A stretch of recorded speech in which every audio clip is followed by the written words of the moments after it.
Olá, eu sou Sérgio Sena, professor do Instituto Brasileiro de Linguagem Emocional, e eu quero hoje tratar com vocês sobre a empatia. Nós vamos começar a fazer uma série de vídeos sobre matérias que já existem no portal do Ibrale, né? Que você que acompanha a gente há mais de uma década pode ter até batido, mas nós vamos explicar de uma forma oral aquilo que às vezes a gente escreve e algumas pessoas passam batido.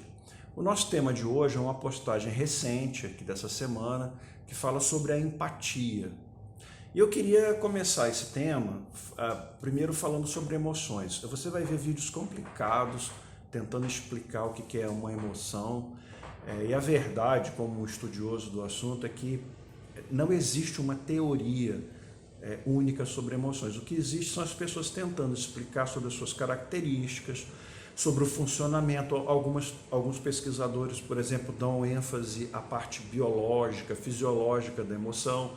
Outros dão uma ênfase na parte coletiva, social, porque a emoção também tem isso.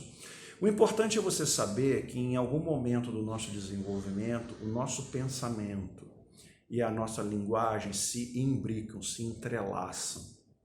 É por isso que é tão difícil para a ciência separar aqueles fenômenos psicológicos que são a parte fisiológica deles da parte cultural, da parte que envolve o uso de signos linguísticos, entende? Essa é a dificuldade que existe, porque em algum momento, logo cedo, quando a criança começa a aprender uma linguagem, o pensamento significa pensar em uma linguagem. É por isso que a estrutura de uma língua é tão importante para a maneira com que a pessoa raciocina.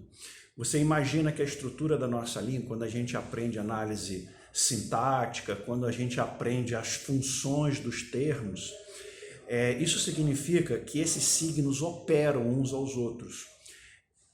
E isso afeta o nosso pensamento, entende? O nosso pensamento passa a funcionar com essas operações. Então, quando você usa um adjetivo, você modifica, por exemplo, a qualidade daquele substantivo. Então, o cachorro grande. Então, você já vai pensar num animal de um tamanho maior, não é qualquer cachorro. Então, esse grande restringe aquela categoria anterior que era o cachorro. Então, o que eu quero dizer com isso é que você tem que prestar atenção na sua linguagem. Aquelas pessoas, por exemplo, que falam 2, 3, 4 idiomas, isso é bom, porque o pensamento dela passa a funcionar com uma série de diferenças em função da estrutura de operações de signos que aquelas linguagens têm. Tá? Então, você, se puder aprender mais de uma linguagem, com certeza a sua maneira de pensar vai se beneficiar disso. Nas emoções acontece algo semelhante, porque você tem uma parte fisiológica da emoção, eu vou falar logo em seguida, e tem uma parte que é aquilo que você dá significado para as emoções, tá? E você vai ver uma confusão muito grande, a gente perguntando o que é emoção, o que é sentimento, e depois que você passar por várias teorias, você vai ver que elas têm elementos em comum. A emoção é um conjunto global de coisas que acontecem que o ser humano, que a ciência ainda não sabe exatamente a ordem que isso acontece, o porquê, os motivos que acontecem. O que se conhece é que há uma ativação fisiológica, então esse é o elemento básico de qualquer definição de emoção.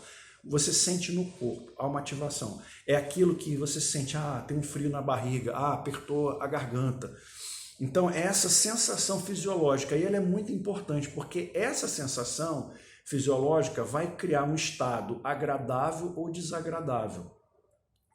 Conforme ele seja agradável, você vai tentar manter isso. E conforme ele seja desagradável, você vai tentar, de alguma maneira, eliminar esse desconforto que você sente. Por exemplo, no medo, na tristeza, você sente esse desconforto no corpo.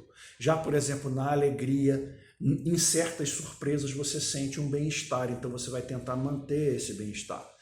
Esse é o primeiro elemento, há uma ativação fisiológica. O segundo elemento é que existe uma experiência subjetiva. E essa experiência subjetiva, ela pode ser tanto consciente como não consciente. Aqui eu quero fazer uma explicação. Eu uso a palavra não consciente como alternativa a inconsciente, porque inconsciente já é uma propriedade, meio de propriedade da psicanálise, ela tem vários significados, ela é polissêmica no senso comum.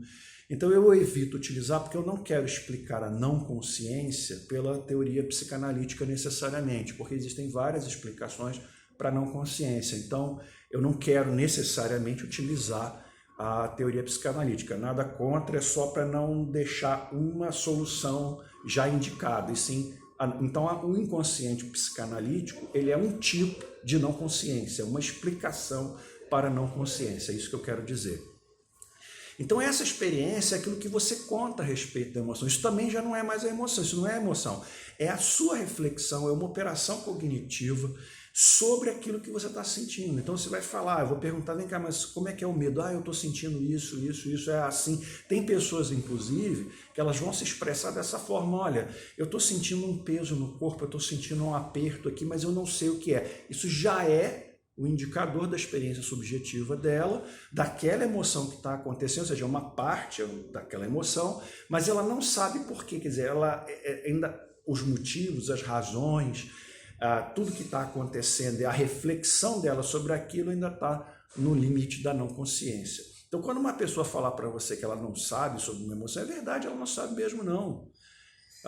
É possível que seja verdade, vamos colocar assim, né? Porque pode ser que alguém esteja escondendo e realmente não queira te contar. Mas quando ela fala, pode acontecer, ela não sabe o que é. Mas por que a pessoa fica pressionando? Por quê? Porque isso não adianta muito, porque a pessoa não vai conseguir te dizer ainda. E o terceiro elemento é que toda emoção, e preste bem atenção, porque muitas pessoas usam esse terceiro elemento para manipular os outros. A emoção, ela nos prepara para um comportamento. Então lembra que eu falei que, por exemplo, você começa a sentir uma emoção, tem uma ativação. Essa ativação, ela pode, por exemplo, criar uma sensação de urgência de fazer alguma coisa. Essa sensação de urgência, ela pode ser manipulada, por exemplo, para você fazer uma compra, para você tomar uma decisão. Você sente raiva, seria esperado que você, por exemplo, agredisse alguém. Mas isso não necessariamente ocorre, porque aquela primeira emoção, é por isso que também é uma coisa que eu quero já desambiguizando alguns termos, né? Você vai ver muita gente falando de emoção verdadeira e emoção falsa. Emoção é emoção. Eu nunca vi muito sentido, apesar de pesquisadores famosos dizerem isso, atribuir aquela primeira emoção que você sente, o fato dela ser verdadeira ou falsa. Entende? Ela é a primeira emoção. Eu tento explicar isso para as pessoas, faz muito tempo que eu explico isso. É a primeira emoção. Se ela é verdadeira ou falsa, é um juízo de valor. Por quê? Você sente raiva, aí a tendência é você, por exemplo, agredir aquela pessoa, mas você não agride. Por quê? Porque você faz uma regulação consciente dessa raiva. O que é verdadeiro? É a raiva que você sentiu e a vontade de agredir a pessoa, ou o controle consciente que você diz, não, eu sou um ser humano, eu sou civilizado, eu não vou agredir ninguém, eu vou resolver isso de outra forma. Para mim, o verdadeiro é o final, ou seja, é a decisão, o processo decisório que você toma, faz parte do processo decisório, chegar à conclusão que você não vai agredir ninguém. Então, cuidado com isso, tá? Quando as pessoas falam sobre emoção verdadeira, emoção falsa, isso é diferente, por exemplo, que você está sendo enganado por alguém e alguém começa a chorar simulando uma tristeza. Essa emoção é falsa. Por quê? O controle consciente já foi realizado, a pessoa está tentando te iludir, está tentando manipular suas emoções através de uma outra emoção, através da empatia, eu vou falar isso na sequência, e aí você, então, acaba acelerando o seu processo decisório para atender a urgência daquela pessoa, aquela urgência criada, simulada. Mas o que eu quero falar hoje, então, resumindo as emoções, a emoção envolve uma ativação fisiológica, envolve essa experiência subjetiva e envolve a tendência a um comportamento. A essa experiência subjetiva a gente chama de sentimento, você vai ver isso em muitos autores. Então o sentimento, ele não é a emoção. Ele é a sua experiência subjetiva, que pode ser consciente ou não consciente. Quando ela é consciente, você consegue falar sobre ela, você se expressa em signos linguísticos sobre ela, tá? Então isso é que é emoção. A empatia, que é o nosso assunto de hoje, ela é um termo bastante ambíguo. Muitas pessoas utilizam, eu quero também desambiguizar logo de início da minha fala. A empatia ela tem essa característica de as pessoas utilizarem esse termo para se referir à compaixão. Tem a empatia, tem a compaixão. Mas, tecnicamente, a empatia é muito mais do que isso, é muito mais do que uma emoção que eles chamam de secundária ou complexa. Esses termos também são muito complicados, porque quando você chama de primária e secundária, parece que primária vem antes de secundária, ou quando você chama de superior e básico, parece que o superior vale mais do que o básico. Na verdade, em termos de processos psicológicos, tudo funciona em conjunto. Não existe um processo superior sem os suportes dos processos básicos, então eles não ocorrem. Então, não faz muito sentido, às vezes, a gente atribuir valor a isso. Mas a empatia é a capacidade que o ser humano tem de simular, é um tipo de simulação específica. É a simulação da situação do outro. Na língua inglesa, eles têm até uma expressão para isso, que é utilizar ou andar nos sapatos de outra pessoa. Não sei se você já usou o sapato de alguém, já teve que pedir um sapato emprestado, e é um problema quando o sapato é menor ou maior do que o seu, porque quando é maior você fica escorregando dentro do sapato, quando é menor ele aperta o seu pé. Então essa é uma expressão muito curiosa da língua inglesa, que ela transmite bem a ideia de empatia, que é você se colocar na situação do outro. Então a empatia, em termos assim resumidos, é um processo cognitivo-emocional, então ele é complexo, ela não é só uma emoção, ela não é só cognição, ela é um complexo, é o resultado de uma série de processos psicológicos, no sentido de você simular o que o outro está passando. Então você faz juízos, você sente emoções, então isso desperta inclusive emoções em você. É por isso que você é capaz, por exemplo, de assistir um filme e chorar. Por quê? Aquilo é uma cena, aquilo não é realidade, mas você mergulha naquela situação e você simula aquelas emoções, aquela situação. Isso é fundamental, porque esse mecanismo de simular a situação do outro, e veja bem, a simulação é sempre uma aproximação. A gente não consegue sentir o que o outro sente, a gente não consegue passar o que o outro passa. Nós simulamos, nós aproximamos isso. Né? Então,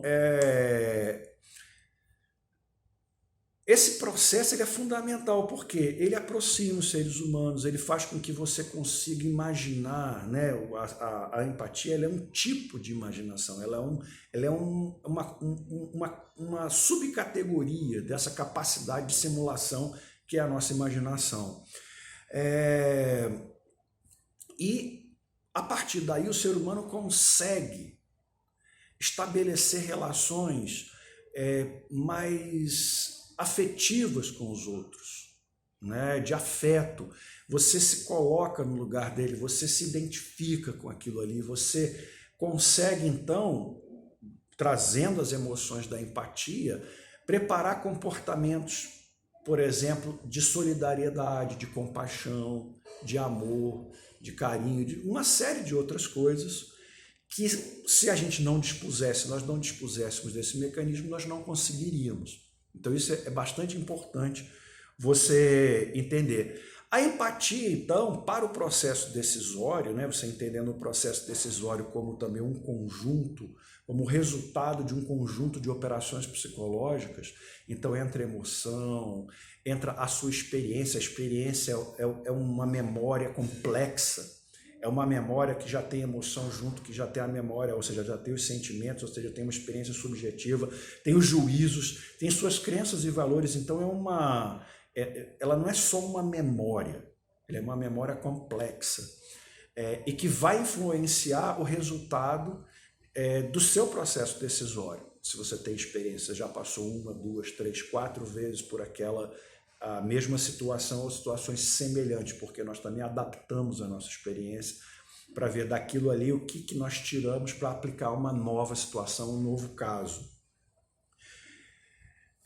Existe, então, nesse processo decisório, uma concorrência de reguladores. Eu chamo todas esses elementos que influenciam o processo decisório de